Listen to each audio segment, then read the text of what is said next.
Aleluia, glória a Deus, aleluia, glórias a Deus. Queria que você, assim como você está agora, com seus olhos fechados, queria levantar um clamor aqui agora, amém? Tão bom quando alguém ora por nós, não é verdade?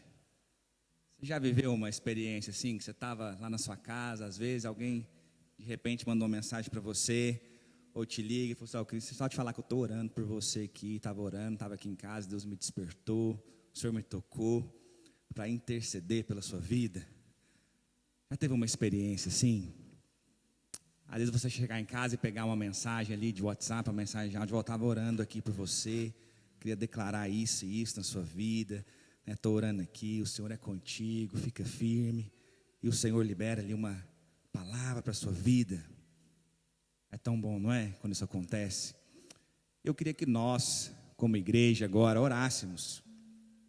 Nós vamos orar por todas as crianças, por todas as irmãs, os irmãos que estão ali no nosso encontro de crianças esse fim de semana, amém? Em nome de Jesus. Tem muitos irmãos que não estão conosco aqui hoje, que estão lá nesse encontro, nossas crianças estão ali recebendo do Senhor. Eu queria que você levantasse o seu clamor, levantasse a sua voz agora, todos juntos aqui como igreja, e começasse a declarar. Muitos de nós, nossos filhos estão ali, mas mesmo se seu filho não estiver, ou mesmo se você não se envolveu muito aí na preparação, nos dias que antecedem, eu queria que você orasse agora conosco, amém? Em nome de Jesus. Nós vamos declarar que aquelas crianças vão receber tudo que o Senhor preparou para elas ali naquele fim de semana, amém? E você vai orar aí agora, e você vai guerrear no mundo espiritual, você vai repreender toda a seta do diabo, você vai repreender toda a artimanha maligna, tudo aquilo que o diabo preparou e intentou para atrapalhar, para que as crianças não recebam. Nós vamos repreender e declarar que está caído por terra agora no nome de Jesus, amém? Vamos fazer essa oração no nome de Jesus? Comece a levantar a sua voz onde você está.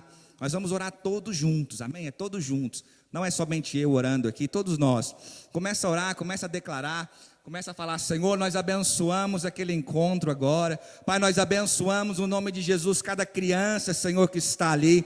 Pai, nós declaramos, ó Deus, que cada criança ali, Senhor, vai receber, ó Deus, tudo aquilo que o Senhor preparou, tudo aquilo que o Senhor planejou. Pai, nós repreendemos agora no nome de Jesus Cristo. Repreenda aí agora na autoridade do nome de Jesus. O Senhor te deu autoridade. Nós não aceitamos que nenhuma seta, que nada que o diabo tem tentado, preparado contra aquelas crianças, nós declaramos que não vai ter sucesso, que vai cair por terra no nome do Senhor Jesus. Pai, nós repreendemos toda ação maligna contra aquelas crianças. Nós declaramos que elas estão guardadas, Pai, pelo teu sangue no nome de Jesus. Declaramos, Pai, que elas vão se concentrar, que elas estarão com o coração aberto, Pai, no nome de Jesus. Que o Senhor repreenda toda a distração, que o Senhor repreenda, Pai, tudo aquilo que vem tirar o foco, no nome de Jesus. Pai, nós declaramos que a vida delas serão marcadas, estão sendo marcadas para todo sempre, todo sempre, todo sempre. Pai, nós declaramos que cada criança que está ali, Senhor, naquele encontro, vai sair daquele lugar completamente estragada para o mundo, mas apaixonada pelo Senhor Jesus, apaixonada pelo teu reino, apaixonada pela tua igreja, apaixonada pelo céu, apaixonada pela tua glória. No nome do Senhor Jesus nós oramos, Senhor, nós declaramos. Pai, usa cada pessoa que está ali envolvida, participando, ajudando, liderando, ministrando. Derrama da tua unção, derrama discernimento, derrama graça, derrama autoridade, enche com teu espírito, no nome de Jesus, no nome de Jesus. Nós oramos agora como igreja, Senhor, Pai, declaramos que dali, daquele encontro, vai voltar aqui para Manchester um exército, Senhor, um exército, Pai, de crianças, Senhor, que vão entregar a vida para o Senhor, que vão viver para Ti, que vão, Senhor, compartilhar as boas novas do Evangelho da Graça, Pai, que vai viver para cumprir o Teu propósito na vida delas, no nome do Senhor Jesus, no nome do Senhor Jesus. Oh, Pai, Senhor, que o Senhor fale ao coração de cada uma daquelas crianças, libera palavras, libera promessas, no nome do Senhor Jesus, no nome do Senhor Jesus. Nós colocamos, Pai, cada um deles, Pai, diante do Senhor, cada um deles diante de Ti, ó Pai, cada um deles diante de Ti, cada um deles diante de Ti, Senhor, em nome de Jesus. Aleluia. Com o seu coração cheio aí agora, cheio da presença de Deus, cheio do fogo de Deus, cheio da unção de Deus, queria que nós cantássemos o coro dessa canção novamente, amém? Declare santo, santo com todo o seu coração. Solte a sua voz em nome de Jesus. Santo, santo, santo, Deus Todo-Poderoso, que era e é e há de vir. Com a criação eu canto louvores ao Rei dos Reis. És tudo para mim e eu te adorarei. Santo, santo, santo, Deus Todo-Poderoso, que era e é e há de vir.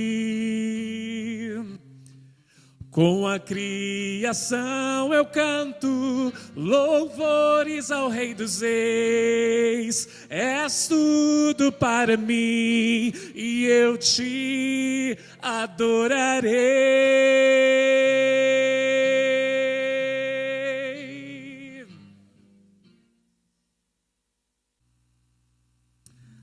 Aleluia, glórias a Deus. Que o Senhor nos dê um coração generoso, amém, irmãos? O Senhor nos deu um coração grato e um coração generoso. Sabe, nós cremos muito no princípio da mordomia. Sabe o que significa? O mordomo é aquele que cuida daquilo que está nas suas mãos ali, como se fosse dele. Mas ele sabe que não é dele. Sabe que não é dele, ele sabe que pertence a outro. Mas ele cuida como se fosse dele. Assim nós devemos ser, amém? Com aquilo que o Senhor tem confiado nas nossas mãos. Então seja um bom mordomo do Senhor, tenha um coração generoso. Primeiro tenha um coração grato a Deus por aquilo que Ele tem te dado. E tenha um coração generoso no reino de Deus, na obra de Deus, amém? Queremos fazer muitas coisas aqui nessa cidade, né? Temos projetos, planos. E nós cremos que o Senhor vai nos dar os recursos que nós precisamos. E que você faça parte disso, amém? Plantando essa semente aí no reino de Deus. Aleluia. Glórias a Deus. Senhor seja louvado. Que alegria, né, irmãos? Podermos nos reunir aqui mais uma vez, mais um sábado, mais um fim de semana para nós louvarmos o Senhor, engrandecermos o nome daquele que é digno, daquele que merece, amém? Daquele que morreu por nós e ressuscitou para nos justificar. No nome do Senhor Jesus. É uma maravilha, é um grande privilégio. E os irmãos são vencedores, né? Vencer aí o frio, vencer a chuva, aleluia. E vieram, né? Glória a Deus por isso. Tenho certeza que você não vai sair daqui hoje da mesma forma que você entrou, no nome de Jesus. Creio que o Senhor vai tocar a sua vida, creio que o Senhor vai falar com você. Queridos, antes de compartilhar a palavra de Deus nesta noite, eu queria dar um aviso aqui muito importante. Não sei se está dando para ver muito bem, mas eu acredito que sim, né? Dia 18 de novembro, né? Eu vou mandar esse convite aí para os irmãos. Nós vamos estar divulgando aí nas redes sociais. Nós vamos ter um impacto, um evento da nossa igreja aqui, que é um evento evangelístico chamado Impact Day, né? O que é esse evento? Não sei. Às vezes nem todo mundo sabe aqui, mas nós como Igreja Videira, nós fazemos algumas vezes no ano um evento chamado Encontro com Deus. Você já ouviu falar ou já participou? Na nossa igreja? Quem já participou de um encontro com Deus aqui na nossa igreja? Levanta a mão, deixa eu ver. Aleluia. Pode ser no Brasil, pode ser aí. Só 3, hein? Que é isso? Quem já participou de um Impact Day aqui em Manchester da nossa igreja? Levanta a mão. Só 2, diminuiu. Então, glória a Deus. O que é o Impact Day? Ele é como se fosse um encontro com Deus, né? O encontro com Deus ele é o final de semana inteiro. Ele começa na sexta, igual que as crianças estão tendo lá, só que é para adulto, né? Começa na sexta e termina no domingo. O impacto, ele é um dia só, ele é compactado ali, né? Condensado ali um pouco, mas o propósito é o mesmo. Então, para quem que é esse evento? Primeira coisa, se você está vindo à nossa igreja, se você é membro da nossa igreja, ou está começando a vir agora e nunca participou, é para você. Mesmo que você já seja cristão, já seja crente aí por alguns anos, décadas, né? Só décadas, né? Parou aí, né? É para você. Por quê? Porque isso aqui é algo que a gente faz, irmãos, constantemente, né? Esse evento. Então você precisa conhecer, passar, receber, ver como que funciona. E creia, é um dia para nós termos um encontro com Deus, né? Apesar de ser um evento com um cunho evangelístico, né? O principal propósito é que quem vai lá vai ter um encontro com Deus. Então, se você está precisando aí renovar a sua fé, se encher do Espírito Santo, receber uma palavra de Deus, participe conosco. Dia 18 de novembro agora, está aí pertinho. É um sábado, começa às 9, termina às 3, então é compacto, mas é intenso. Amém? Não precisa se preocupar com o almoço, nós vamos servir ali uma picanha ao alho, com cupim e... a mais para um sanduichinho ali, né? Subway com os crisps. Não deixe isso tirar a sua motivação, amém, irmãos? Não deixe, né? Vai pelo motivo espiritual, mas vai ser um almoço abençoado ali, em nome de Jesus, né? Sempre é algo ali gostoso. Aleluia. E quem que é o segundo grupo de pessoas? Aqueles que realmente não conhecem o Senhor ainda, né? Então, se você tem um amigo, um vizinho, um familiar, um colega de trabalho que precisa ter um encontro com Deus, você vai convidar ele para vir nesse evento, amém?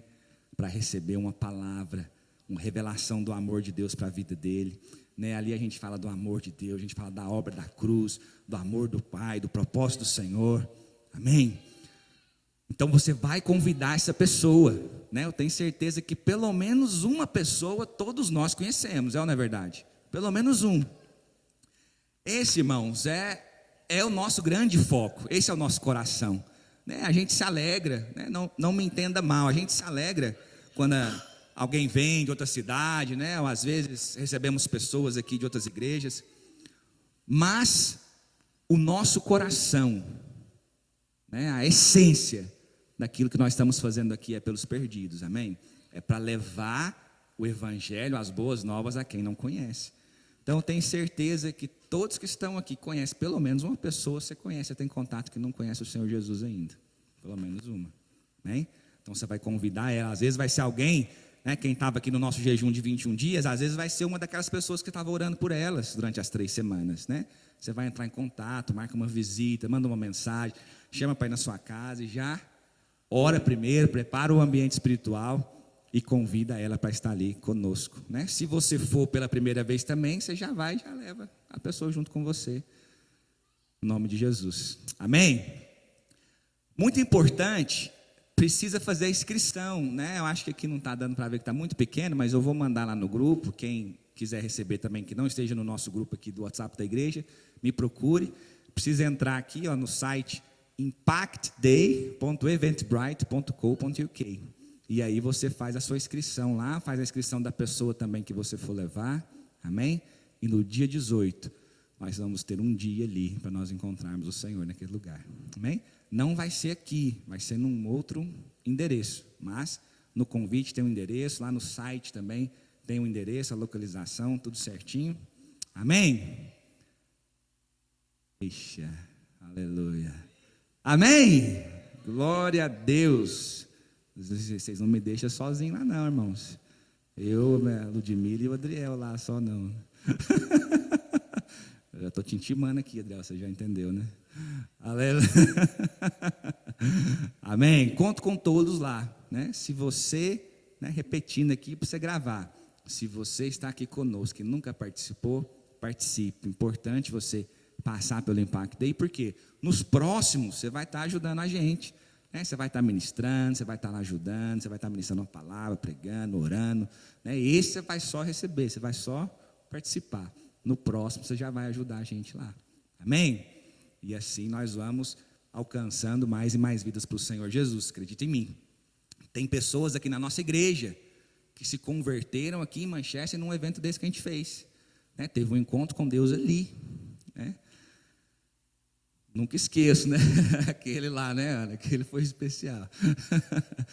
Né? Teve um que realmente nos marcou muito. Então nunca subestime, amém? Um momento desse, do que Deus pode fazer. A gente tem visto coisas grandiosas do Senhor fazendo. Amém? Glória a Deus. Como eu disse, irmãos, estamos sentindo a falta de muita gente aqui hoje, né? De muitas crianças, muitos adultos, mas tem uma caravana que foi lá para Suíno para participar do encontro com Deus para as crianças.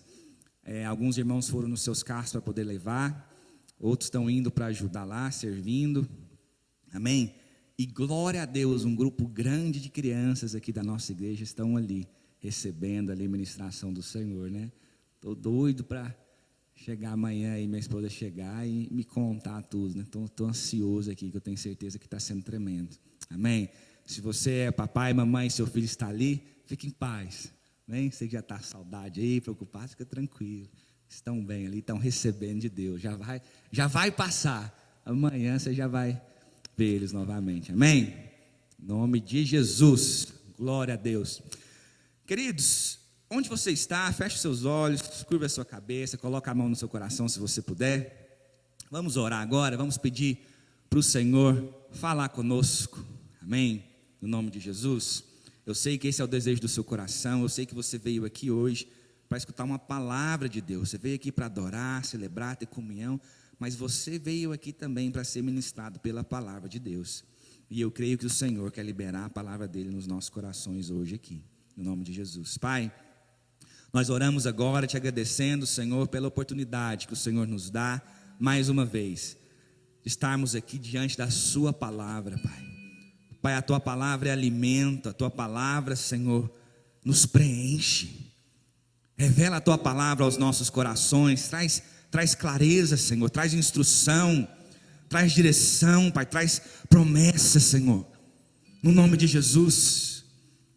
Pai, que o teu Espírito Santo revele a tua palavra aos corações dos meus irmãos e das minhas irmãs aqui nesta noite, no nome de Jesus. Nós temos fome, Deus, fome pela tua palavra. Libera a tua palavra, Pai, nos nossos corações, no nome de Jesus. Amém. Glória a Deus. Aleluia. Louvado seja o nome do Senhor. Oh, irmãos, meu coração está muito alegre hoje aqui, porque Deus tem ministrado tantas coisas no meu coração, né, nessas últimas semanas. À medida que eu tenho preparado e ministrado aqui uma série de palavras, nós temos falado sobre o tema ministros da nova aliança, nas últimas 2 semanas, né? Você vai se lembrar. E eu aproveitei a ocasião do aniversário da Reforma Protestante, que foi na última terça-feira, para falar um pouco sobre esse assunto, porque eu comecei falando que nós precisamos entender que nós somos ministros de Deus. Isso é parte da nossa visão como igreja, e é bíblico, que nós, cada membro do corpo, somos um ministro, amém? Somos um sacerdote do Senhor. O Senhor te escolheu, Deus habita em você, você é templo do Espírito Santo.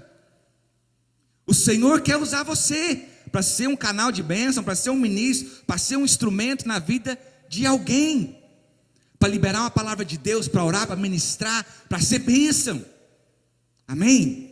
Isso é a primeira parte dessa palavra, e foi algo que foi resgatado muito forte com a Reforma Protestante, o sacerdócio universal do crente, algo que respaldou, que permeou tudo aquilo que resultou da Reforma Protestante, amém? Por quê? Naquela época, né, por séculos até acontecer a Reforma Protestante, a igreja estava dividida em 2 grupos, quem lembra? O clero e os leigos. O clero era aquele grupo de pessoas super capacitadas, escolhidas, né, fazem parte ali da hierarquia, da liderança da igreja, e só eles tinham ali o entendimento, a revelação, sabia qual que era a vontade de Deus, sabia o que é que falava na Bíblia, só eles. E a grande massa, que eram considerados leigos, eles não tinham acesso a isso. Não tinha acesso a isso.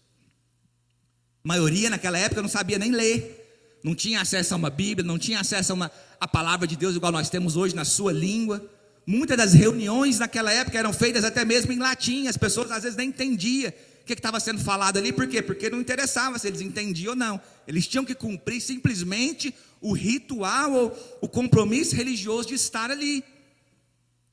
Então o acesso à palavra, o poder ser usado por Deus, né, a questão de ser um ministro era para essa classe específica de pessoas, o que vai totalmente contrário àquilo que a palavra de Deus nos ensina. Amém? Então esse é um aspecto dessa palavra que foi resgatado com a Reforma Protestante. Você é um ministro. Ah, Jordânia, mas eu ainda não fiz isso, não fiz aquilo, eu ainda não tenho. Não. Você já é um ministro agora. Right now. Fala para essa pessoa do seu lado, right now. Manda um inglês aí, vai. Fala right now. Você já, não, fala com unção aí, irmão. Fala right now. Você já é um ministro de Deus. Fala para essa pessoa.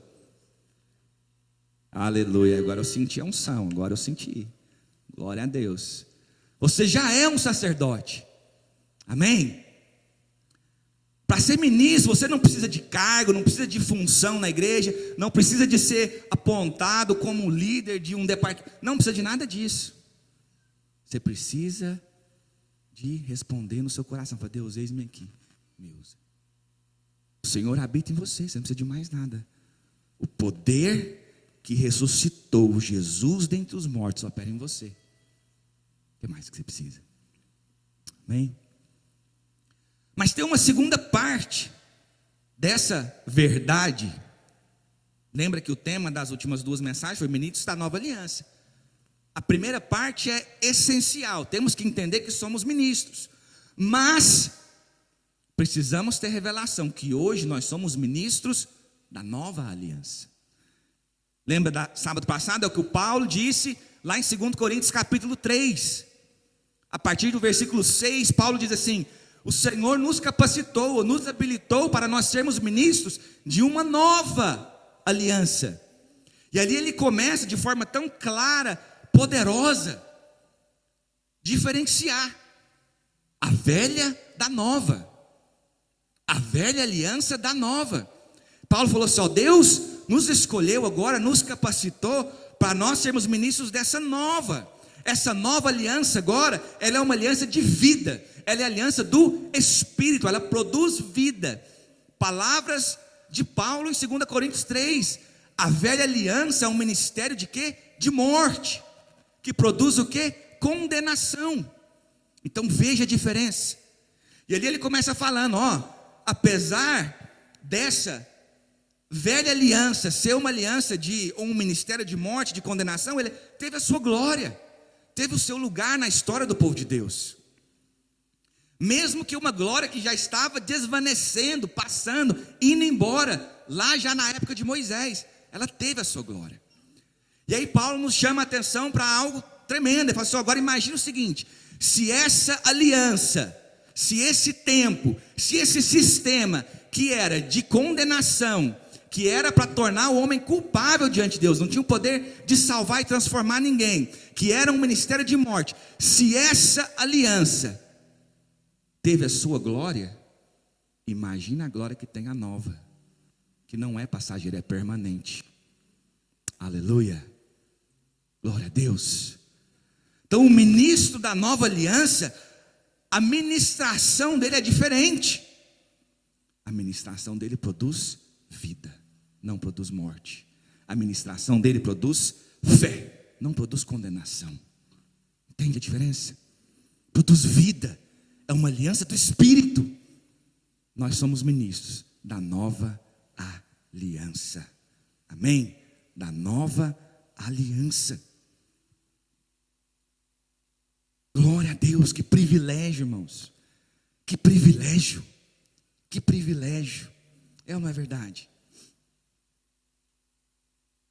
Na velha aliança, o foco estava no próprio homem, na capacidade do homem de fazer, de ser, mas na nova aliança o foco está no Cordeiro de Deus, naquele que era, que é e que há de vir. Amém? Isso é glorioso. E eu gostaria hoje de finalizar essa série de 3 palavras falando sobre outro aspecto da reforma protestante. Amém? Que foram os 5 solas. Volta aí na capa lá. Gastei tanto tempo para fazer essa capa aí. Segura aí um pouquinho. Aleluia. Vou apreciar ela um pouquinho aqui, Adriel. Segura aí. Aleluia. Oh, Jesus. Os 5 solas, ou as 5 solas, dependendo de onde você for, né, pesquisar aí, alguns chamam os, ou alguns chamam as. Os 5 solas da reforma protestante. Sola aqui, queridos, é uma palavra em latim que significa somente. Então veja que a reforma protestante, né, que não foi apenas feita por Martinho Lutero, mas ela meio que se personifica em Martinho Lutero, por causa das 95 teses que ele está pregando lá, ó, na porta da catedral de Wittenberg, na Alemanha, aquela imagem que está lá na projeção, porque foi algo que causou talvez a maior reviravolta, né, a maior polêmica ou a maior revolução dentro da Igreja Católica naquela época. Mas teve vários reformadores que fizeram parte, que foram usados por Deus. Inclusive teve precursores da reforma que até chegaram a morrer, queimados, por se opor a muitas das coisas que a Igreja Católica ensinava, a Igreja Católica Romana ensinava naquela época. Mas então eu queria falar com vocês hoje rapidamente sobre esses 5 solas, que foram verdades ou pontos ou pilares que estão inteiramente conectados ou ligados àquilo que foi resultado da reforma protestante. Por mais que diferentes reformadores ou pensadores, né, tiveram ramificações aí que resultaram da reforma protestante, essas 5 verdades eram unânimes, eram consenso entre todos eles, né? Divergências de pequenas coisas, aspectos, mas essas 5 eram base, eram fundamentos. Amém? E glória a Deus que isso foi resgatado, que nós podemos ter isso hoje na nossa vida cristã, na nossa fé, porque são verdades bíblicas tão poderosas. Amém? A primeira delas que eu gostaria de falar com você hoje, né, e aqui não existe uma ordem certa, né? Eu coloquei numa ordem aqui que me agradou mais, mas você pode estudar elas aqui em qualquer ordem que seja. A primeira é sola fide, em latim, que significa o quê? Somente a fé. Repete comigo, somente a fé. Amém? A história diz, né, e registros dizem que Martinho Lutero começou a abrir os seus olhos para essas verdades quando ele se deparou com Romanos capítulo 1, versículo 17, antes mesmo das suas 95 teses, aonde diz que o justo viverá pela fé. Porque naquela época, o que se pregava e ensinava na igreja é que fé somente não é suficiente. Na verdade, fé é um negocinho lá bem pequenininho. O que vale, muito mais importante, são as obras. Vamos ler esse texto aqui, que eu estou falando em Romanos, capítulo 1, versículos 16 e 17, olha o que diz. Não me envergonhe do evangelho, porque é o poder de Deus para a salvação de todo aquele que crê. Primeiro do judeu, depois do grego. Versículo 17. Porque no evangelho é revelada a justiça de Deus. Uma justiça que do princípio ao fim é pela fé. Como está escrito, o justo viverá pela fé. Amém? Glória a Deus. Olha que poderoso isso. Então quando Martinho Lutero se deparou com esse texto, algo começou a mudar dentro dele. Mas como assim? Porque o que nós temos pregado aqui é que a salvação ou a justificação, ela é mérito, ela é obras. Inclusive naquela época tinha uma prática muito comum que dominava, que eram as indulgências. Já ouviu falar das indulgências? Nessa época da Reforma Protestante, nessa época da Igreja Católica Romana, quem já ouviu falar? Talvez quando você estudou aí, né, história, não sei, na escola, lá no Brasil, acho que eu estudei isso até na escola. Porque era algo assim tão inacreditável, que a igreja naquela época pregava e espalhava que você podia comprar perdão com uma doação financeira. Isso é indulgência. Indulgência é perdão. É alguém conceder você perdão. Você fez algo errado, né? Está arrependido, coloca a doação aqui no balde e eu vou te dar um documento aqui que é a sua indulgência, está perdoado. Acreditem em mim, irmãos, era a prática mais comum daquela época, a mais comum. Eventos que antecederam aqui as 95 teses de Martim Lutero, o Papa naquela época tinha enviado um homem chamado Johann Tetzel, talvez você nunca ouviu falar, mas pesquise. Era uma pessoa que foi escolhida especialmente para sair e aumentar a arrecadação da igreja. Porque naquela época eles estavam construindo a Basílica de São Pedro, em Roma. Então precisava aumentar a arrecadação. E esse homem começou a pregar a indulgência de uma forma muito mais ainda ousada. A história diz que ali perto da onde Lutero morava, quando aquele homem passou por ali perto, ele chegava a falar assim, ó, quando a moeda cair aqui no fundo do balde, a alma já vai sair lá do purgatório. É verdade, irmãos. Pesquise, se você acha que estou inventando. Aquilo indignou muito Lutero, quando ele viu aquilo. Acredito que foi um dos fatores mais fortes que o moveu a fazer aquilo que ele fez. Então veja, que tempo triste, ou que época sombria que a igreja estava vivendo. É ou não é verdade? Porque pensa comigo, quando a gente fala de justificação, qual que é o maior problema?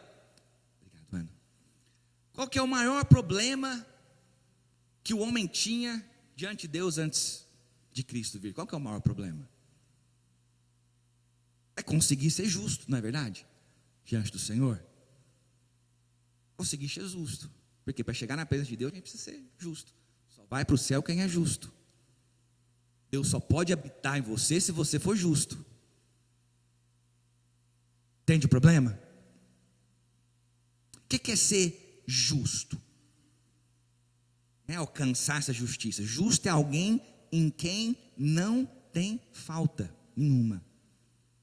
Não tem falta em você, então você é justo. Não tem pecado em você, então você é justo. Não tem acusação mais sobre a sua vida, então você é justo. Alguém que é correto e aprovado diante dos olhos de Deus. E naquela época acreditava-se que você conseguia alcançar isso por obras. Obra sua, né, que você fizesse de caridade, ou de qualquer que seja, né, na igreja, ou qualquer obra que fosse. Ou, nesse caso aqui das indulgências, até mesmo doações financeiras. Olha aqui, coisa difícil até de acreditar, não é verdade? Então, quando Lutero se depara com esse texto, uma mudança muito grande começa a acontecer. Amém, queridos? Por quê? Por obras, por mérito, por qualquer coisa que a gente faça, a gente jamais vai conseguir alcançar a justiça diante de Deus. Romanos 3:23 diz que todos pecaram. Todos carecem da glória de Deus. Eu gosto mais da tradução em inglês que fala assim, todos fall short of God's glory. Quer dizer que a gente está assim, muito aquém. Está muito aquém. Não tem como chegar lá.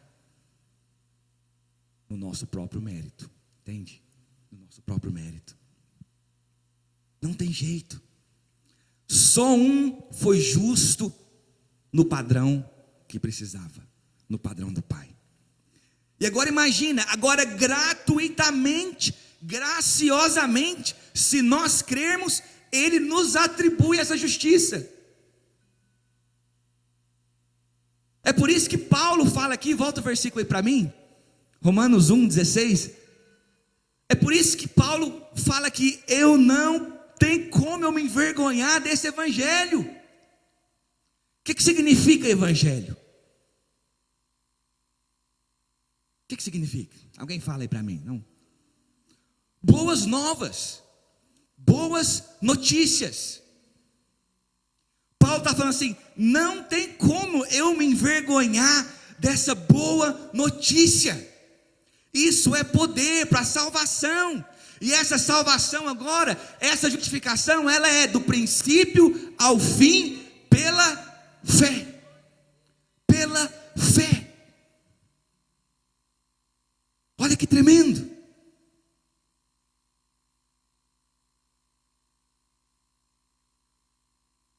Muito pelo contrário, em vez de sentir vergonha, ele sente agora encorajamento. Gente, eu tenho uma notícia boa que eu preciso compartilhar. Ela é poder de Deus para salvar. Antes não tinha esperança, mas agora tem. Antes não havia nada que nós pudéssemos fazer, mas agora um fez por nós. Amém? Isso é poderoso. Poderoso. Poderoso. Mas muitos de nós, às vezes, passando os anos, ou por causa da religiosidade, ou por causa que a gente vai ficando meio velho assim, espiritualmente, né? Muitos anos de crente, parece que a gente vai esquecendo o que evangelho significa. É ou não é verdade? Evangelho é uma boa notícia.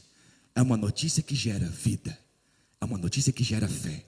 É uma notícia que traz paz. É uma notícia que gera transformação. Não é uma notícia que gera morte e que traz condenação, muito pelo contrário. É uma notícia que anuncia: os pecados foram perdoados, a dívida foi paga. Amém? Precisamos entender isso, irmãos. Jordano, quer dizer que então obras não faz parte da vida cristã? Não, irmãos, não é isso que nós estamos falando. A questão aqui não é dizer que a vida cristã será uma vida sem obras, ou até mesmo ir contra o princípio que a fé genuína, ela é expressada através das nossas obras. Não é isso, mas é colocar as coisas na ordem certa. Grave isso, nós não somos salvos pelas obras, mas nós somos sim salvos para as obras. Mas você só consegue fazer a obra primeiro se você entender quem você é em Cristo Jesus. Senão você vai fazer o caminho inverso. Aí não vai funcionar. Amém? Olha o que Efésios capítulo 2 diz. Vamos ler? Muitos textos bíblicos aqui para compartilhar com você hoje. Efésios capítulo 2, versículo 8 a 10 diz assim: porque pela graça sois salvos mediante a fé. E isso não vem de vós, é dom de Deus, não de obras, para que ninguém se glorie. Agora, presta atenção, esse é um versículo que a gente fala muito aqui, o versículo 8. Mas presta atenção agora no versículo 10. Pois somos feitura dele, criados em Cristo Jesus para quê? Boas obras, as quais Deus de antemão preparou para que andássemos nelas. Então veja, Paulo aqui explica a ordem das coisas. Primeiro no versículo 8 ele fala assim: primeiro precisamos entender isso aqui é a base. A justificação, a salvação, ela é pela graça mediante a fé. Ponto. Você precisa entender isso. Não é por obras, não é pelo seu esforço próprio, não é por mérito, não é por merecimento. Justificação não é algo que você esforça. Não. É algo que você crê e recebe. Crê e recebe. Mas e aí? Qual que é a consequência aqui? Versículo 10. Pois somos feitura dele, criados em Cristo Jesus para as boas obras. As boas obras, queridos, Deus já preparou de antemão para você andar nelas.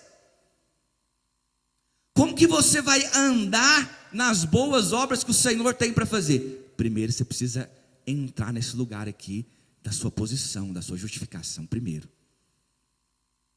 E aí, uma vez que você entende quem você é, Deus coloca você aqui em obras que Ele já preparou para você andar, para você fazer. Tem gente que preocupa tanto com isso, tanto com obras, tanto...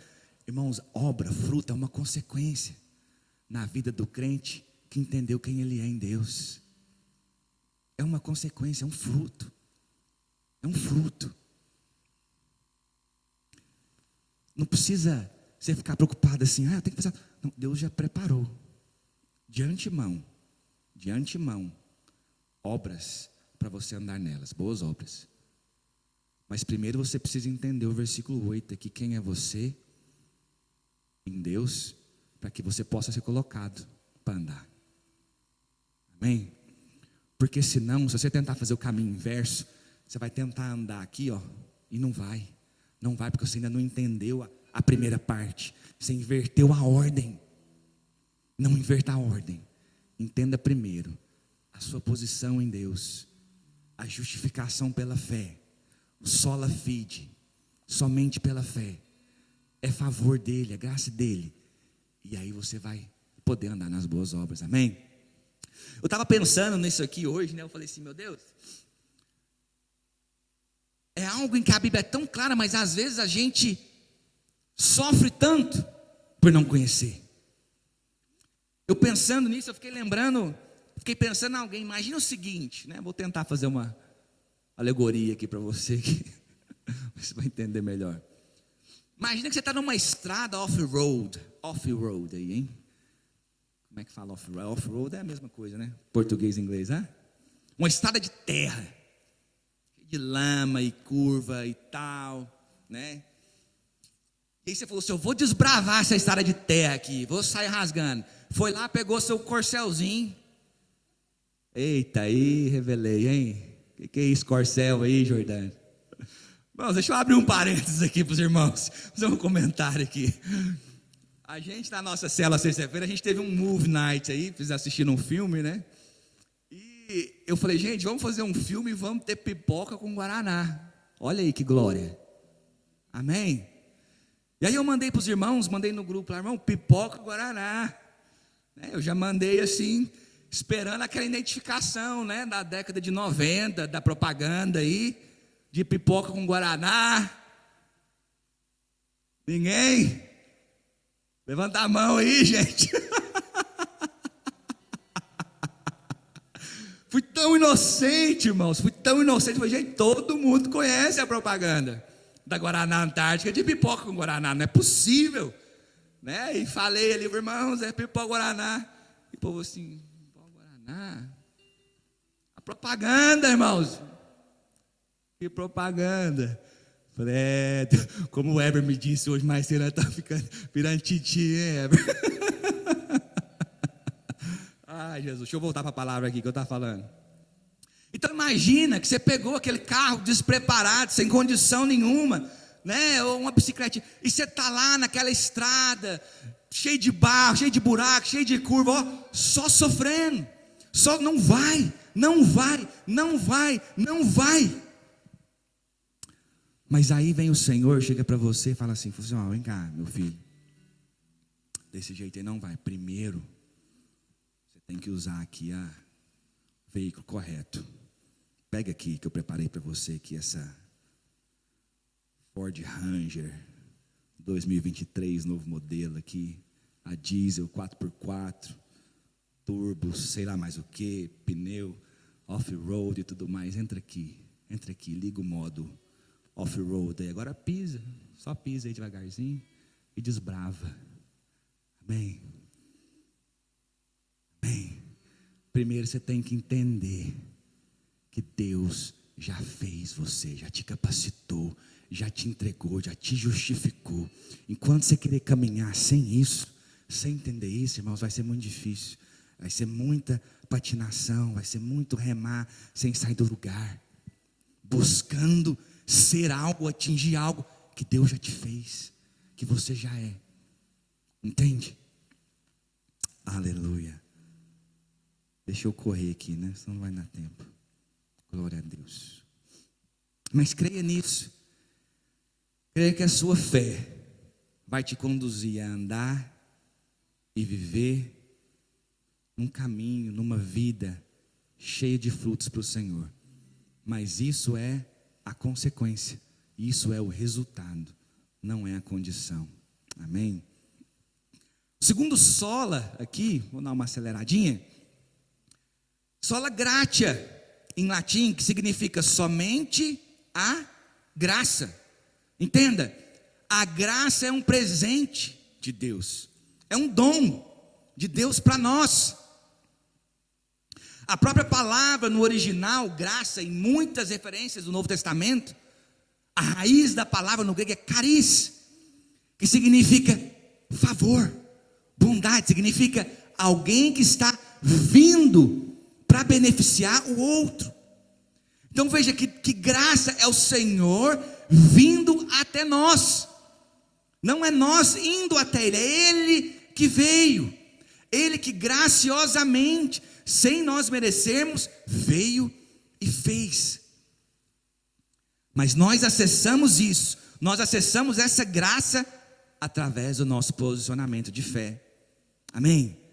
Aqui não entra mérito, não entra merecimento humano, a graça ela é a favor imerecido. Romanos 5:2, não está na projeção, mas eu vou ler aqui, vou mencionar aqui para você, nos diz que nós obtivemos acesso a essa graça pela fé. Romanos 5, versículo 2. Ele nos deu acesso a essa graça pela fé. E Paulo fala mais no versículo 2, fala assim, e agora nós permanecemos firmes nessa graça, nesse lugar de favor imerecido, nesse lugar onde não tem mérito humano, nós permanecemos firmes aqui, mas o acesso para estar aqui foi pela fé. Aqui não entra nada de nós mesmos, mas a nossa resposta de fé. Efésios 2:8, que a gente acabou de ler, diz a mesma coisa. E eu queria ler um texto aqui com você em João capítulo 1, vamos ler? Do versículo 14 até o versículo 17. Olha que tremendo esse texto. Diz assim: e o verbo se fez carne e habitou entre nós, cheio de quê? De graça e de verdade. E vimos a sua glória, glória como do unigênito do Pai. João testemunha a respeito dele e exclama, falando aqui de João Batista: este é o de quem eu disse, o que vem depois de mim tem, contudo, a primazia, porquanto já existia antes de mim. Porque todos nós temos recebido da sua plenitude e graça sobre graça. Repete comigo: graça sobre graça. Graça sobre graça. Versículo 17: porque a lei foi dada por intermédio de Moisés, a graça e a verdade vieram por meio de quem? Jesus Cristo. Jesus. Por que a graça veio por intermédio dele e só poderia vir por intermédio dele? Por quê? Porque graça é um conceito estranho para o mundo. Você dá para quem não merece, não faz sentido nesse mundo. Você morrer por quem te amaldiçoa, não tem sentido nesse mundo. Você amar quem te calunia, quem te trai, quem te abandona, não tem sentido.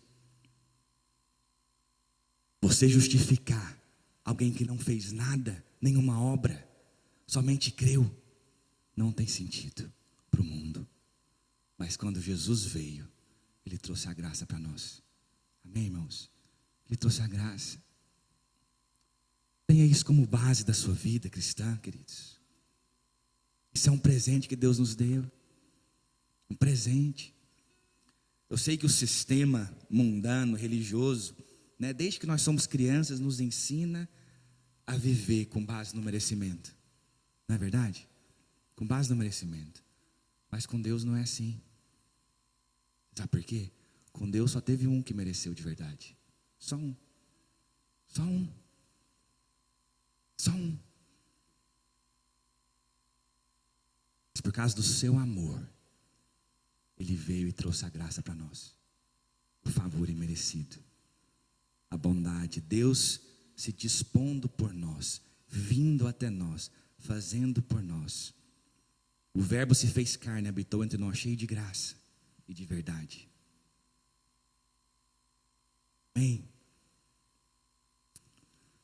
Porque todos nós temos recebido da sua plenitude graça sobre graça.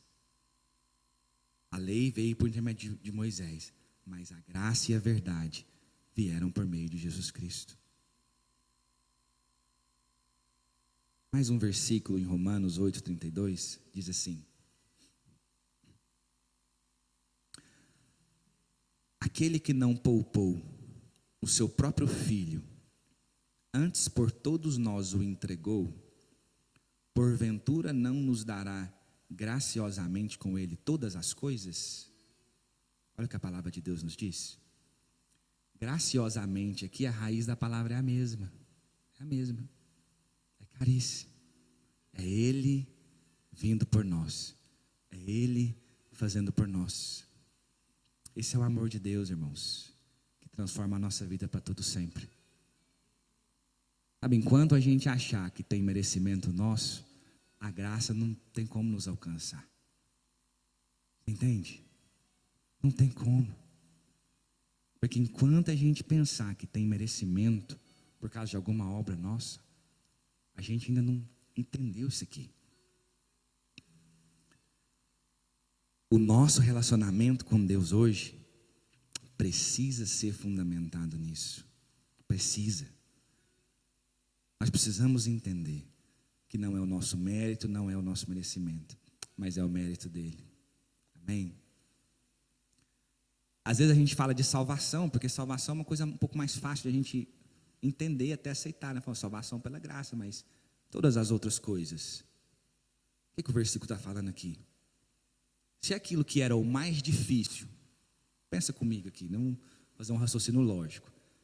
Se aquilo que era o mais difícil, que era a maior bênção de todas, que era a nossa salvação, que era a nossa justificação, aquilo que era o maior, que era o ápice da obra da cruz. Se isso Ele fez pela graça, graciosamente, eu vou ler o versículo aqui para você. Como que Ele agora não nos dará graciosamente todas as outras coisas? Você entende o que eu estou querendo dizer? O que a palavra de Deus está falando? Às vezes a gente quer que a salvação é pela graça, mas as outras a gente tem que merecer, as outras coisas, né? As outras bênçãos, as outras, né? E aí a gente fica se esforçando para merecer. Entenda, não estou falando aqui que a nossa fé é uma vida, a nossa vida cristã é uma vida sem obras e sem frutos, muito pelo contrário. Mas você só vai ver fruto de verdade e obras, e andar nas obras que Ele preparou primeiro. Você vai ter que entender isso aqui. Você vai ter que entender isso aqui. Ô irmãos, e eu posso te falar uma coisa, testemunho da minha própria vida. Quando eu entendi isso aqui, meu Deus do céu, minha vida mudou. Eu já era crente, mas a minha vida mudou. Minha vida mudou. Eu comecei a falar igual a Paulo. Como que eu vou sentir vergonha? Gente, agora quem vai poder me condenar? Ele que me justificou. Meu Deus, agora eu entendi que mesmo apesar das minhas fraquezas, dos meus erros, eu posso entender que Ele vai me abençoar, não porque eu mereço. Eu posso aqui entrar para o meu quarto e orar e clamar a Deus e pedir, falar: Deus, me ajuda, Senhor, vem no meu socorro, mesmo apesar da minha fraqueza, da minha imperfeição.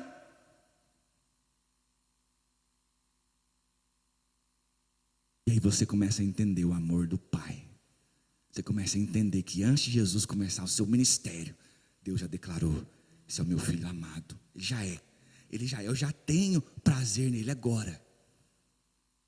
Eu já tenho todo o meu prazer nele agora, right now. Antes dele começar o ministério, eu já tenho. É a mesma coisa comigo, com você. Ele já te justificou agora. A sua vida cristã tem que ser desse lugar. Amém? Glória a Deus. Romanos capítulo 5, não está na projeção, mas deixa eu ler aqui para você.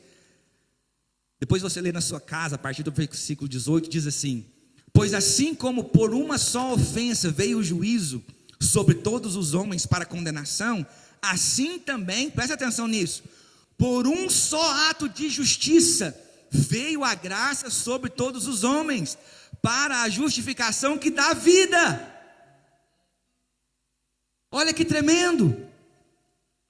Pois assim como por uma só ofensa, lá de Adão, veio o juízo sobre todos os homens para condenação, assim também, por quantos atos de justiça? Só um ato de justiça veio a graça sobre todos, para a justificação que produz morte, que traz condenação? Não, que dá vida. Versículo 19: porque como pela desobediência de um só homem muitos se tornaram pecadores, assim também por meio da obediência de quantos? De um só, muitos se tornarão justos. Sobreveio a lei para que avultasse a ofensa, mas onde abundou o pecado, superabundou a graça, a fim de que, como o pecado reinou pela morte, assim também reinasse a graça pela justiça para a vida eterna, mediante Jesus Cristo nosso Senhor. Esse é o evangelho, queridos, é a boa notícia. Todos se tornaram condenáveis pecadores pela ofensa de um homem. Quem aqui teve culpa do que cada um fez? Ninguém. Mas nós nos tornamos pecadores por causa do que ele fez. É ou não é? Não é verdade? E não há nada que o homem pode fazer que tira ele desse estado, né? O homem sem Jesus, não há nada. Há alguma coisa que o homem pode fazer? Ele pode tentar ser bonzinho, pode tentar fazer boas obras, pode tentar fazer caridade, mas se não nascer de novo, não consegue reverter o que cada um fez. Sim ou não? Não é? Mas agora pensa comigo. Foi forte o que Adão fez, não foi? Sim ou não? A queda do homem foi algo que impactou todos que vieram. Não interessa se você foi bonzinho, você nasceu pecador. Passou, você herdou a natureza pecaminosa. Você herdou. Da mesma forma, diz Romanos 5,19, por meio da obediência de um só, muitos se tornaram justos. De um só.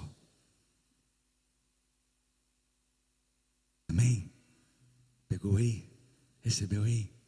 Por meio daquilo que ele fez, nós nos tornamos justos. Mas a coisa interessante, irmãos, é que a gente sabe que não há nada que o homem pode fazer lá fora que vai reverter o que cada um fez, não é verdade?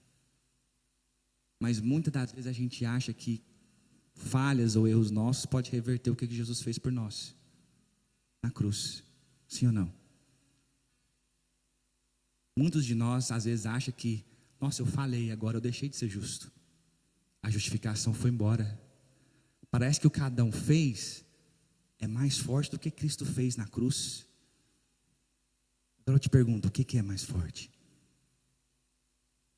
O que ele fez na cruz por você. Amém? Creia nisso para a sua vida, no nome de Jesus. Aleluia, glórias a Deus. O relógio não está ali, por isso que eu estou atrasando aqui, ó. Deixa eu pegar meu celular aqui. Meu Deus. O terceiro, sola scriptura, ou somente as Escrituras. Amém? Em tempos da igreja, lá durante a Reforma Protestante, né, em tempos onde a igreja, onde todo e qualquer assunto era definido e decidido pela autoridade do Papa, pela hierarquia ali da igreja. A Reforma veio trazer de volta a verdade de que todo mundo deve ter acesso à palavra de Deus. E que a palavra de Deus, ela é a autoridade final na nossa vida. A autoridade final da nossa vida é aquilo que o Senhor diz. Amém? A palavra do Senhor, ela é a nossa única regra de fé e conduta. E todo mundo deveria ter essa disposição, a intimidade com a palavra de Deus e buscar instrução na palavra de Deus. Isso era realidade no Novo Testamento. Essa era a vida da igreja. Em Atos 17, por exemplo, Paulo estava ali passando por diferentes lugares, saiu da Tessalônica, chegou num lugar chamado Bereia, e ele diz assim no versículo 11, vou ler aqui para você, não está na projeção, diz assim: ora, estes de Bereia eram mais nobres do que os de Tessalônica. Por quê?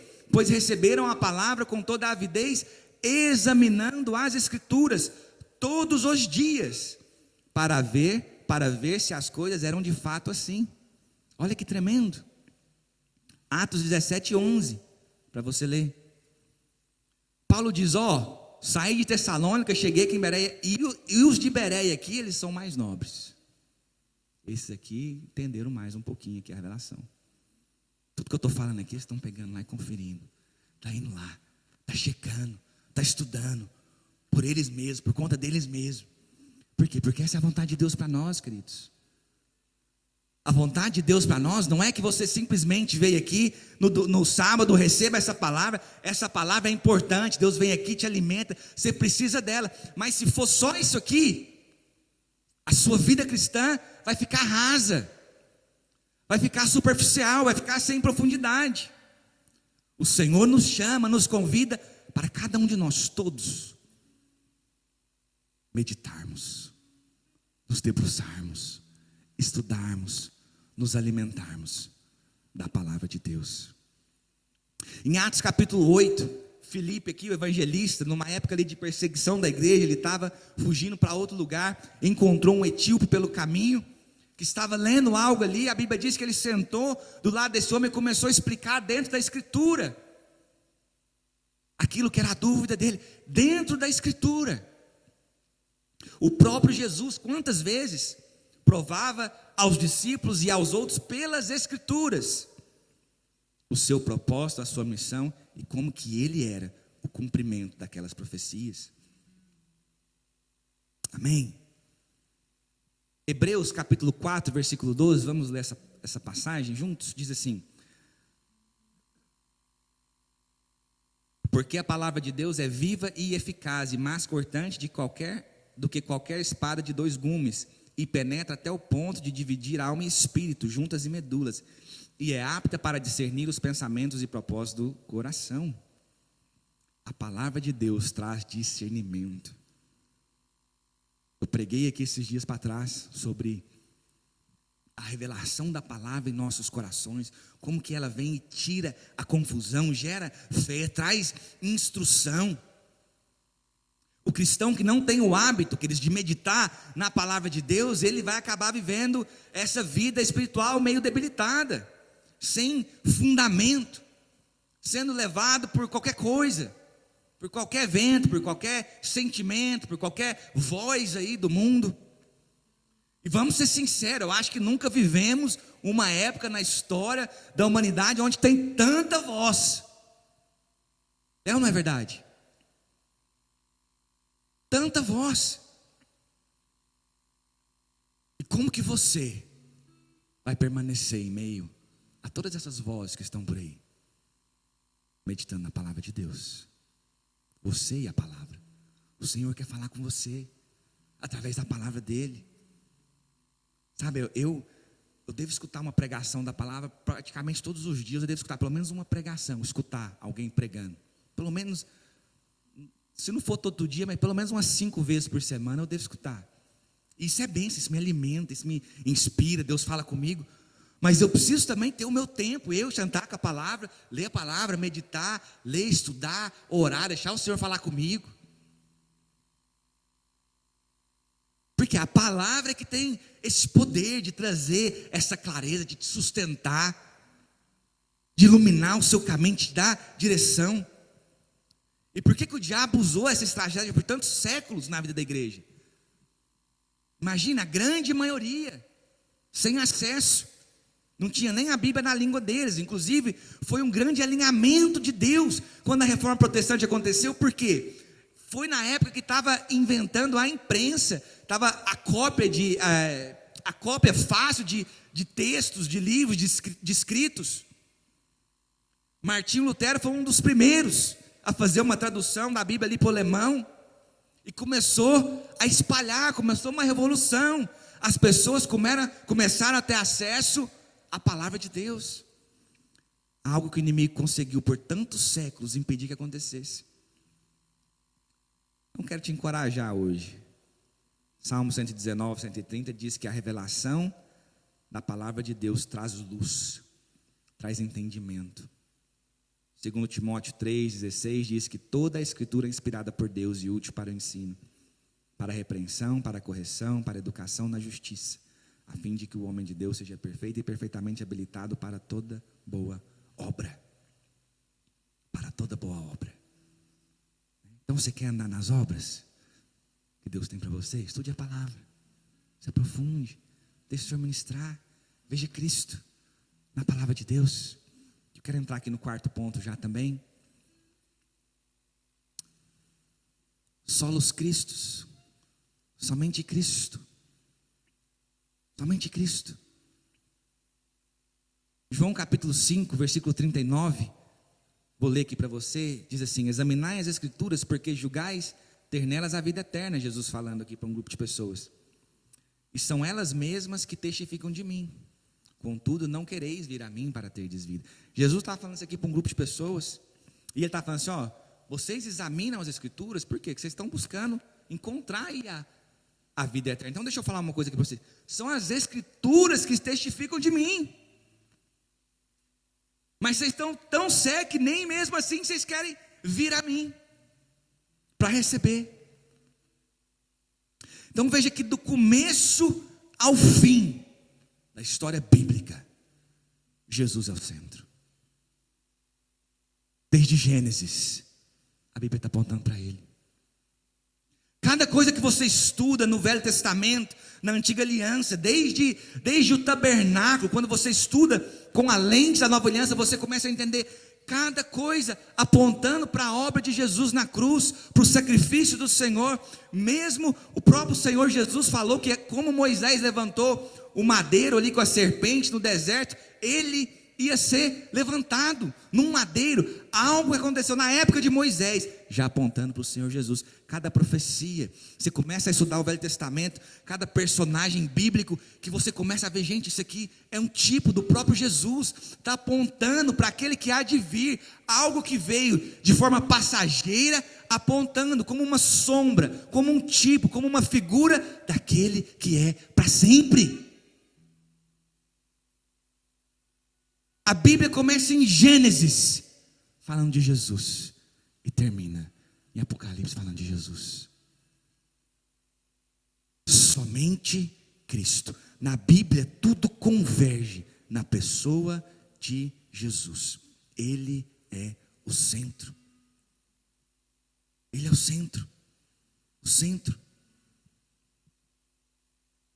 Todo o desenrolar da história bíblica anuncia a preparação, a obra, consumação da obra de Cristo e o seu reino para todo sempre.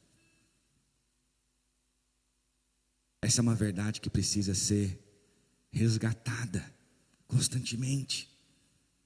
Preguei isso aqui também há algumas semanas, não lembro qual semana. O mundo nunca vai ter problema de você apresentar Jesus para eles como um homem bom, como um profeta, até alguém enviado de Deus, que veio para pregar a paz, anunciar coisas boas. O mundo não tem problema com isso. Nem as outras religiões. Várias religiões creem que Jesus foi um profeta, foi um rabi, foi um judeu que existiu, um revolucionário, alguém que pregou alguma coisa boa. Mas quando você diz, não é só isso. Jesus, Ele é o centro. Ele é o que era, o que é e o que há de vir. Ele não é um dos caminhos, Ele é o caminho, Ele é a verdade, Ele é a vida. Tudo vem dEle, é por Ele, é para Ele. Ele é a razão, Ele é o centro do universo. Aí muda a história. Aí muda a história. Porque essa é a verdade. E nessa época da Reforma Protestante, essa era uma verdade que estava enterrada. Por quê? Começou a se misturar várias coisas. Não, peraí, tem alguém mais pode ser mediador entre Deus e os homens. Jesus é, mas a gente também pode ter outros caminhos. Olha, 1 Timóteo capítulo 2, versículo 5 diz assim: porquanto há um só Deus e um só mediador entre Deus e os homens, Cristo Jesus, homem. Atos capítulo 14, versículo 12, diz assim: e não há salvação em nenhum outro, porque abaixo do céu não existe nenhum outro nome dado entre os homens, pelo qual importa que sejamos salvos. Nada, é só Ele. Não há um outro mediador ou mediadora, não há outro nome pelo qual possamos ser salvos. Jesus é esse nome. Amém? Jesus, Ele é a verdadeira religião. O que significa a palavra religião? Significa religar. E Ele é o único que pode nos ligar a Deus Pai. Amém? O último ponto, eu vou encerrar. Queria te convidar para ficar de pé.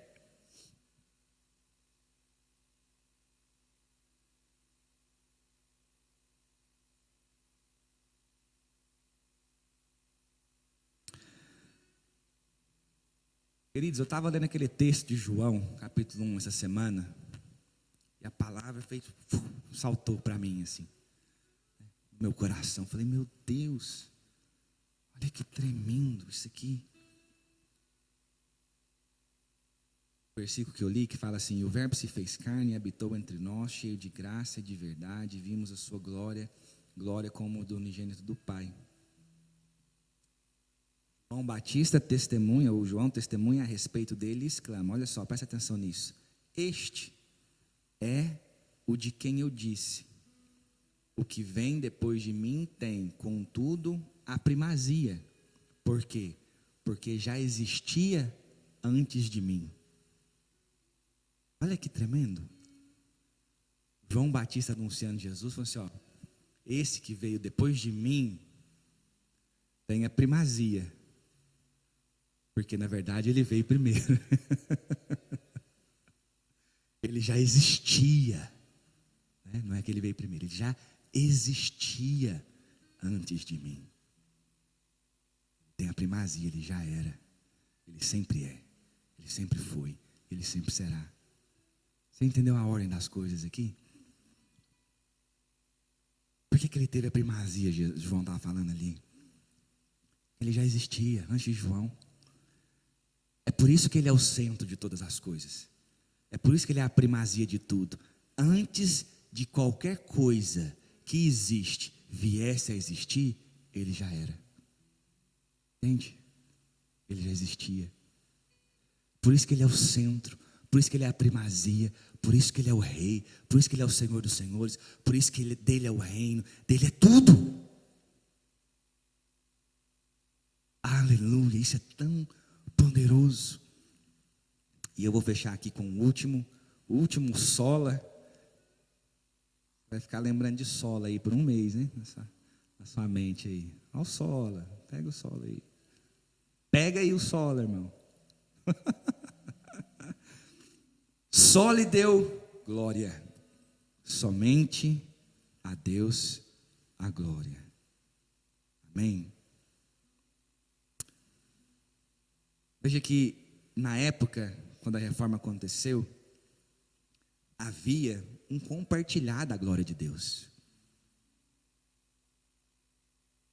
Glória era dada também a homens, ao próprio Papa, ou muitas das vezes aos santos que eram canonizados. Não estou aqui criticando, irmãos, a igreja católica, fazendo nada disso. Estou aqui falando da reforma protestante, amém? E os reformadores também, quando eles, tiveram isso aqui como pilar da reforma, eles não estavam falando que a gente não tem que dar honra a quem é devido, sabe? Dar o valor, não é isso. Não é isso. A questão aqui era nunca colocar pessoas ou coisas em um patamar ou uma posição onde eles recebam algum tipo de glória. Porque glória somente a Deus. Somente a Deus a glória. Em Atos capítulo 10, Deus tinha dado uma visão para Pedro, para ele ir até a casa de um homem chamado Cornélio. E um anjo apareceu para Cornélio e falou assim: vai vir um enviado de Deus aí para sua casa, aí você recebe ele. E a Bíblia diz que Cornélio era um homem muito temente a Deus. Eu imagino que quando, não sei se foi a primeira experiência que ele teve, né, de aparecer um anjo, mas eu imagino que diante daquela visão ele ficou, né, falou: meu Deus, está vindo um enviado, né, de Deus aqui na minha casa. E olha só que interessante, Atos 10, 24 diz assim: no dia imediato entrou em Cesareia, onde Cornélio morava. Cornélio estava esperando por eles, tendo reunido seus parentes e amigos íntimos. Aconteceu que, indo Pedro a entrar na casa, lhe saiu Cornélio ao encontro e, prostrando-se-lhe aos pés, o adorou. Olha só. Mas Pedro levantou, dizendo: ergue-te, que eu também sou homem. O que você está fazendo? Eu sou a mesma coisa. Eu sou homem. Em Atos capítulo 14, diz que quando Paulo e Barnabé chegaram ali numa cidade chamada Listra para pregar, eles curaram uma pessoa ali. Olha só o que aconteceu, Atos capítulo 14. Quando as multidões, a partir do versículo 11, quando as multidões viram o que Paulo fizeram, gritaram em língua licaônica, que era a região ali, dizendo: os deuses em forma de homem baixaram até nós. Chamaram Barnabé de Júpiter e a Paulo de Mercúrio, porque era este o principal portador da palavra. O sacerdote de Júpiter, lá do lugar, cujo templo estava em frente da cidade, começou a trazer junto das portas touros, grinaldas, que queria sacrificar juntamente com as multidões para eles, para Paulo e Barnabé. Porém, ouvindo isto, os apóstolos Barnabé e Paulo rasgavam as suas vestes, saltando para o meio da multidão, clamando: senhores, por que fazeis isto? Nós também somos homens como vós, sujeitos aos mesmos sentimentos, e vos anunciamos o evangelho para que destas coisas vãs vos convertais ao Deus vivo, que fez o céu, a terra, o mar e tudo que há neles. Amém? Olha que poderoso. É ou não é verdade? Então a glória, irmãos, só pertence a Deus. Eu vou fechar aqui com Romanos capítulo 11. Nós vamos cantar uma canção. Deixa eu chamar o Weber aqui e o Wells. Romanos capítulo 11, versículo 36 diz assim: porque dele, e por meio dele, e para ele, são todas as coisas. A ele, pois, a glória eternamente. Amém. Amém. Glória a Deus, porque dele, por meio dele, para ele são todas as coisas. A ele, pois, a glória eternamente. Amém. Amém. Irmãos, nós vivemos tempos difíceis. Difíceis. Hoje é tanta gente buscando a tal da fama, a tal do reconhecimento, a tal da glória, tanta coisa. Pessoas estão dispostas a negociar tudo para ter fama, para ter glória, para ter reconhecimento. Mas o Senhor nos chama, a igreja, para viver para a glória dele. Dele. Amém? Que tudo que façamos na nossa vida seja para a glória dele. Seja para a glória dele. Não seja para nossa fama, para o nosso reconhecimento, para nada disso. Dê a glória a quem é devido, e a glória é devida ao Rei Jesus. Não coloque no seu coração, na sua vida, nada que tome esse lugar do Senhor. Nada. Tenha Ele nesse lugar de glória. Amém. Vamos ministrar uma canção. Queria que você tivesse liberdade no Espírito Santo agora, onde você está, amém? Abra o seu coração, declara essas verdades. Isso aqui, irmãos, não foram simplesmente frases ou verdades faladas por um grupo de reformadores, não, são verdades bíblicas, que são fundamentais para a nossa fé cristã, fundamentais. À medida que a gente vai cantando, começa a declarar isso na sua vida. Fala: Deus, eu quero ser alguém que vive pela fé. Começa a declarar: Deus, eu quero ser alguém que está nesse lugar de graça, de favor merecido. Pai, tira de mim toda justiça própria, tira do meu coração todo merecimento. Senhor, eu quero ser alguém que tem intimidade com a Tua palavra, Deus, que medita, que escuta, que lê. No nome de Jesus, no nome de Jesus. Vamos cantar essa canção?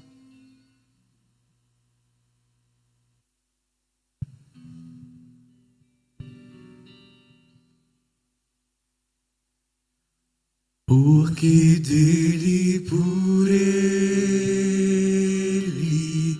para ele são todas as coisas.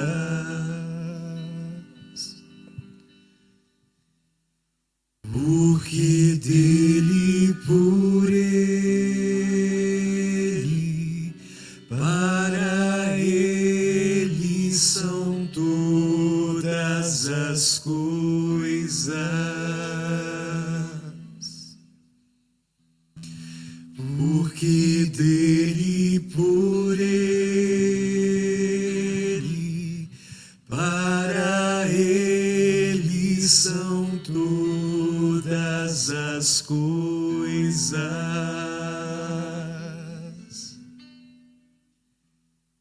Porque dele, por ele, para ele são todas as coisas.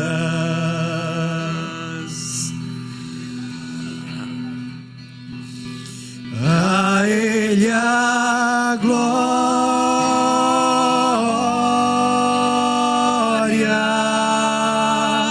a ele a glória,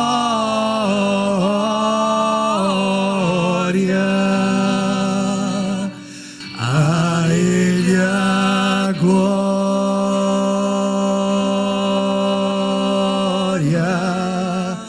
para sempre. Amém.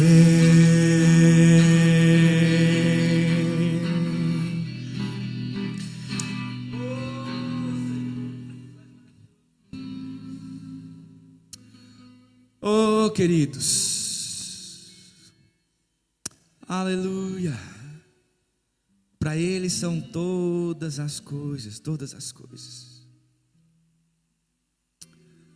Todas as coisas, aquilo que temos, nossos recursos são para eles, nossa força, nossa energia é para Ele, a nossa família é dele, o nosso trabalho é para Ele, a nossa casa é dele, o nosso carro é para Ele, o ar que a gente respira é para Ele, a nossa vida é dele, é tudo dele. Sinto no meu espírito que tem pessoas aqui hoje que têm tido dificuldade em entregar algumas coisas para o Senhor.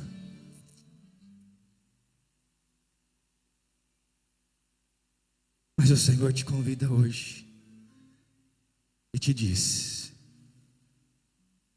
todas as coisas são para mim. Entrega tudo para mim.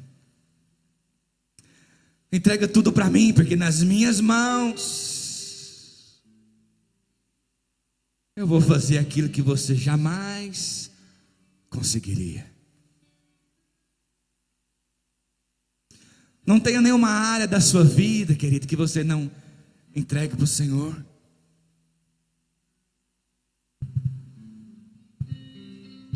Dele, por meio dele, para ele são todas as coisas. Todas as coisas. Você pode segurar na mão dessa pessoa que está do seu lado aí. Se você tiver liberdade de fazer isso, nós vamos cantar essa canção de novo. Canta junto com essa pessoa aí. Segura na mão dela, mas canta bem forte. Faz dessa canção a sua declaração aqui hoje, amém? Faz dessa canção a sua resposta aqui hoje a essa palavra. Faz dessa canção a resposta do seu coração aqui nessa noite. Faz dessa canção as suas palavras para o Senhor. Fala assim: Senhor, tudo é teu, Pai.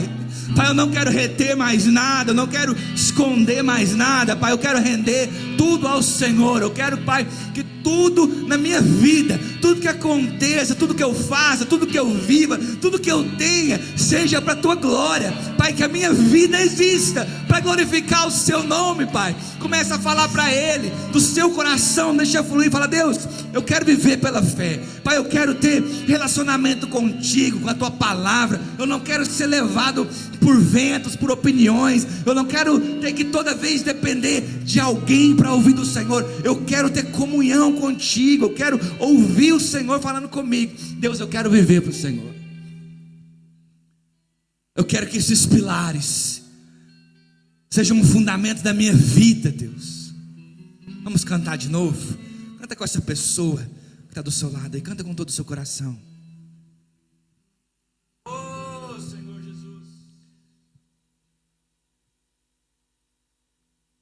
Quão profundas riquezas o saber e o conhecer de Deus.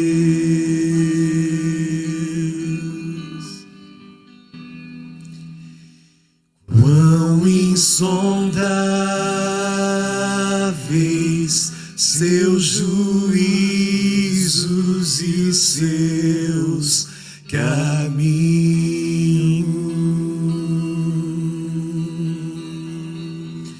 Quão profundas riquezas o saber e o conhecer de Deus.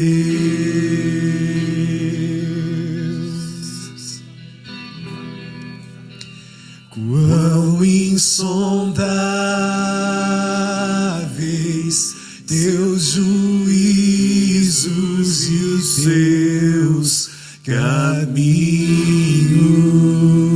Aleluia, aleluia, aleluia. Vamos lá, bem forte, todos juntos, todos juntos. A Ele a glória. Cante isso como a sua resposta para Deus nesta noite. A Ele a glória,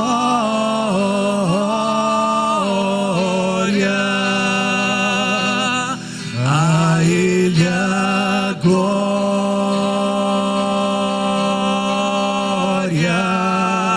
para sempre, amém.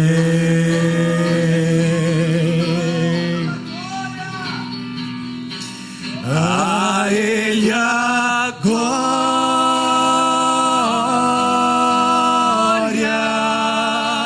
a Ele a glória,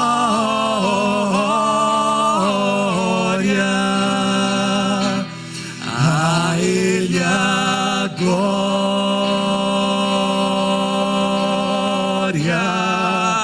para sempre, amém.